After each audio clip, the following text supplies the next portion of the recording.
6:45. This is the Sri Lanka Broadcasting Corporation. The news edited by Lal Mallavarachi, read by Soundithavam.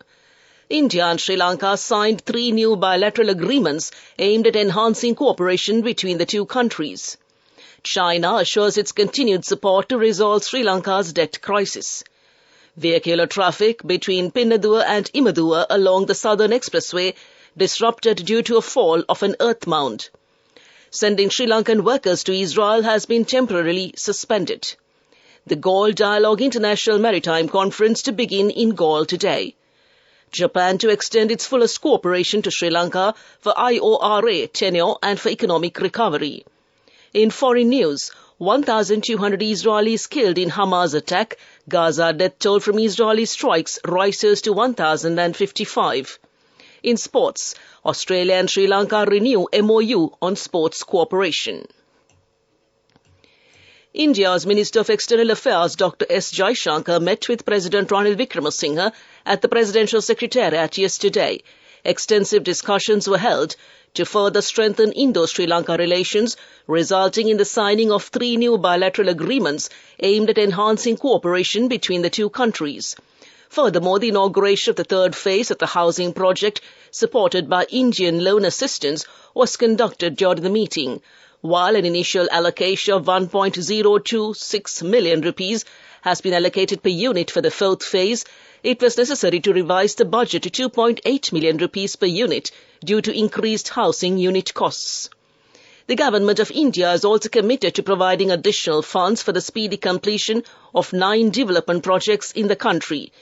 These projects include the modernization of 27 schools in the northern province, housing initiatives in Mana and Anuradhapura, improvements to the Hatton Thondaman Vocational Training Centre and Pusallava Saraswati Central College, the construction of a multi-ethnic trilingual school in Polonnaruwa, the establishment of 2,889 rainwater harvesting projects in Jaffna, the promotion of vegetable cultivation in Dambulla, and the construction of greenhouse facilities with a capacity of 5,000 metric tons for fruit preservation. Additionally, a new surgical unit for the Batticaloa Teaching Hospital will be promptly built as part of these efforts. China says that it will continue to support Chinese financial institutions to hold effective discussions with Sri Lanka to resolve the island nation's debt crisis. China has assured that it remains ready to work together with all relevant international financial institutions to jointly play a positive role in helping Sri Lanka ease its debt burden and achieve sustainable development. Speaking during his regular press briefing, China's Foreign Ministry spokesman Wang Wenbin explained that as Sri Lanka's friend and neighbour, China closely follows the difficulties and challenges faced by the island nation, adding that, quote, "We have been doing what we can to assist in its economic and social development," unquote. He said China's relevant financial institutions have been in close touch with Sri Lanka on the debt issue involving China since last year. Chinese financial institutions have taken part in all the creditors' meetings as an observer and maintained friendly communication with other creditors to share with them the progress of the debt treatment, Wenbin said. The Export-Import Bank of China tentatively agreed with Sri Lanka on the debt treatment. Vehicular traffic between Pinnaduwa and Imaduwa between the 101st and 102nd mileposts stretch of the Southern Expressway has been disrupted due to the collapse of an earth mound, the police said. Vehicles travelling towards Matara from Colombo are advised to exit from the Pinnaduwa interchange and enter the expressway from the Imaduwa interchange and proceed towards Matara.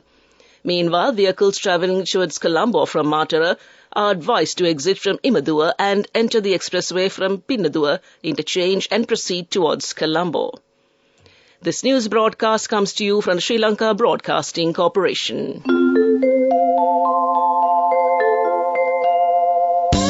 People's Bank Excelsior. Live the life you want.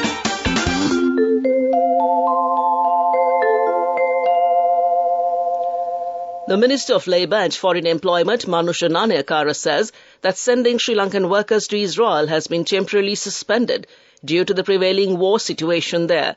Addressing a program held at the ministry yesterday, he said, Israel has already started working diplomatically on the protection of Sri Lankans in the conflict areas and has commenced discussions with the International Red Cross Society on the protection of Sri Lankans trapped in the conflict area.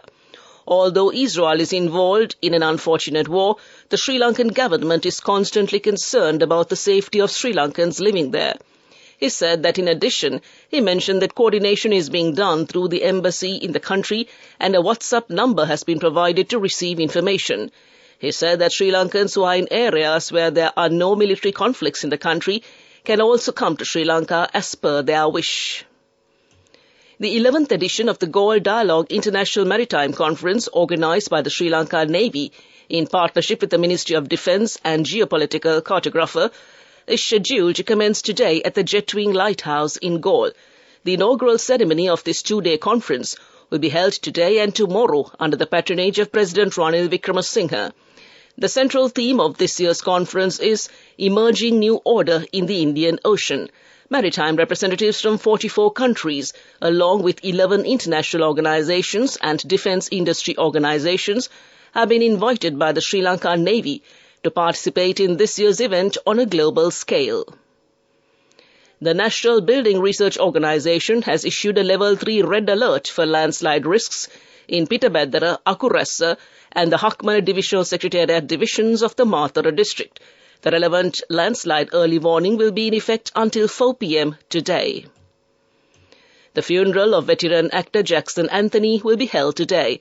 The remains of the late actor are now lying at his residence in Mihindumawata, Ragama. The final rites will be performed at St. Peter and Paul's Church in Ragama at 3 p.m. Jackson Anthony passed away at the National Hospital, Colombo on Monday after a long stay of treatment at the ICU following a road accident. That concludes local news. People's Bank Excelsior, a comprehensive banking services package with a branded checkbook as well as debit and credit card exclusively for you. People's Bank Excelsior, for professionals who dare to dream. The main news story is brought to you by Sinhala Mahatmya.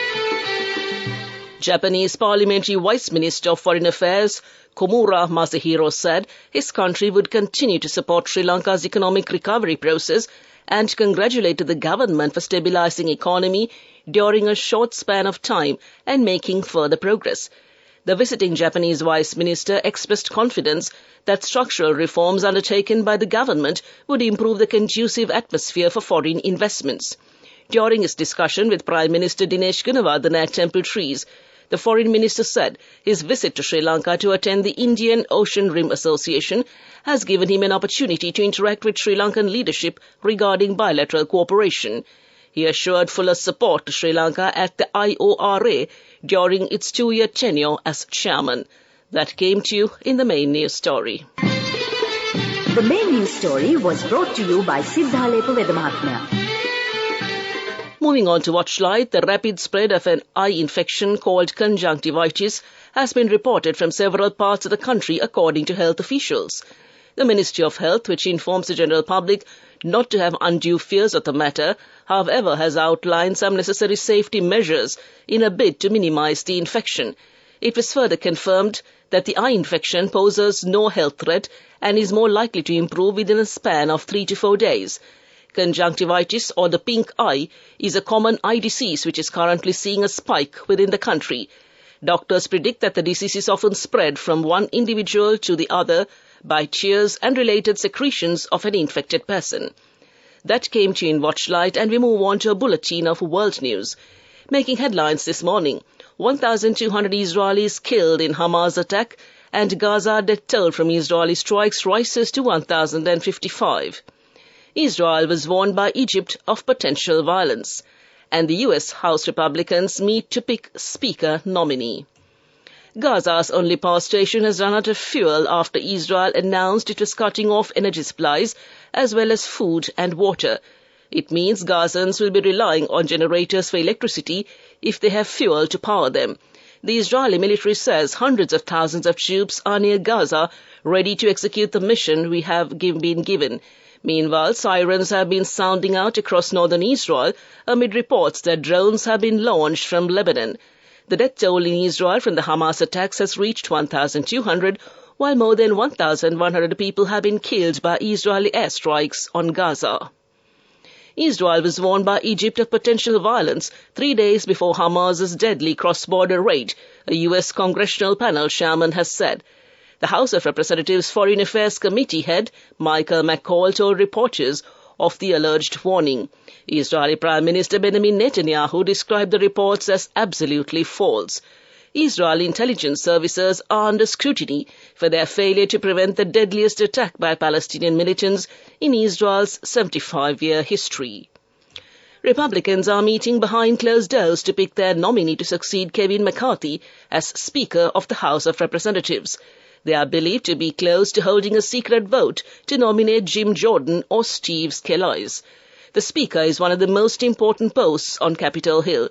Mr. McCarthy was ousted from the position after right-wing party members revolted and removed him, a move unprecedented in U.S. politics. Back to the headlines of the world news. 1,200 Israelis killed in Hamas attack, and Gaza death toll from Israeli strikes rises to 1,055. Israel was warned by Egypt of potential violence, and the U.S. House Republicans meet to pick Speaker nominee. That concludes this bulletin of world news. Development news. ONGC Videsh Limited is keen to participate in oil and gas exploration opportunities in Sri Lanka and is waiting for the island to unveil its roadmap and policy on developing the upstream petroleum industry, the company said yesterday. Videsh Limited is the overseas investment arm of India's state-owned Oil and Natural Gas Corporation. According to its manager-director Rajashi Gupta, a presence in oil and gas assets in Sri Lanka would gain from the synergies of larger ONGC group, as the parent company has significant upstream assets and infrastructure in southern India. Geologically, Sri Lanka and its offshore areas are quite similar to parts of southern India, and the ONGC is experienced in operating in such zones. Sri Lanka's geographical proximity to India is also seen as a major attraction for this company. That's development news. Sports news up next. Sports news is brought to you by Shakti. Refresh your mind and body with Shakti Energy Drink. 350 rupees only. Available at island-wide leading groceries and supermarkets. Shakti. Taste the power. Australia's Assistant Minister for Foreign Affairs, Tim Watts MP, yesterday signed the renewed Memorandum of Understanding on Cooperation in Sports between Sri Lanka and Australia, together with Sri Lanka's Minister of Sports and Youth Affairs, Roshan Ranasinghe. The signing of the MOU will further strengthen the long-standing sporting ties between Sri Lanka and Australia. It will encourage cooperation in areas including coach education, training, sports science and medicine, gender equality in sports, and anti-corruption and anti-doping practices. Following the signing, Assistant Minister Watts tested his cricket skills with members of the Sri Lanka's national women's and men's teams. Sports Minister Roshan Ranasinghe said Sri Lanka looks forward to cooperating under this MOU to find and nurture Sri Lankan and Australian talent. That's sports news. Business news up next. Shakti. Refresh your mind and body with Shakti Energy Drink. 350 rupees only. Available at island-wide leading groceries and supermarkets. Shakti. Taste the power.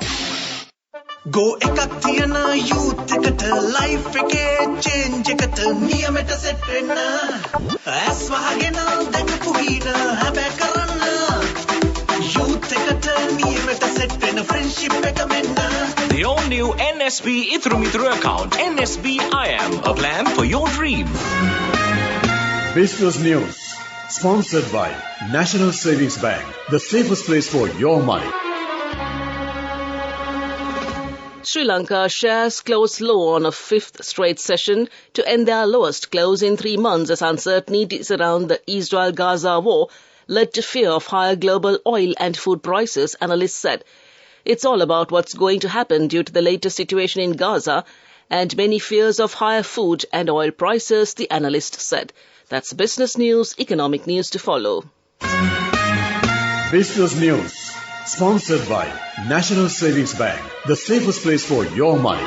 Go ekak thiyana youth eකට life එකේ change එකට නියමෙට set වෙන්න ඇස් වහගෙන දැකපු හීන හැබැයි කරන්න youth එකට නියමෙට සෙට් වෙන ෆ්‍රෙන්ඩ්ෂිප් එක මෙන්න. The all-new NSB Ithru Mithru account, NSB IM, a plan for your dream. On to economic news, Sri Lanka's remittances coming through official channels went up to $482.4 million in September 2023. And that was economic news.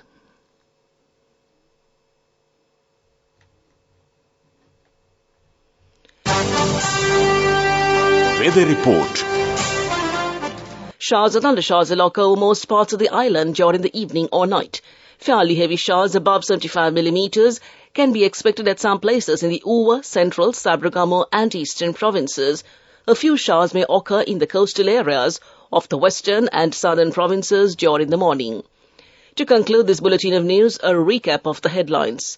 India and Sri Lanka signed 3 new bilateral agreements aimed at enhancing cooperation between the two countries. China assures its continued support to resolve Sri Lanka's debt crisis. Vehicular traffic between Pinnaduwa and Imaduwa along the Southern Expressway disrupted due to a fall of an earth mound. Sending Sri Lankan workers to Israel has been temporarily suspended. The Galle Dialogue International Maritime Conference to begin in Galle today. Japan to extend fullest cooperation to Sri Lanka for IORA tenure and for economic recovery. 1,200 Israelis killed in Hamas attack and the Gaza death toll from Israeli strikes rises to 1,055. Australia and Sri Lanka renew MOU on sports cooperation. With that, we conclude this morning's news broadcast.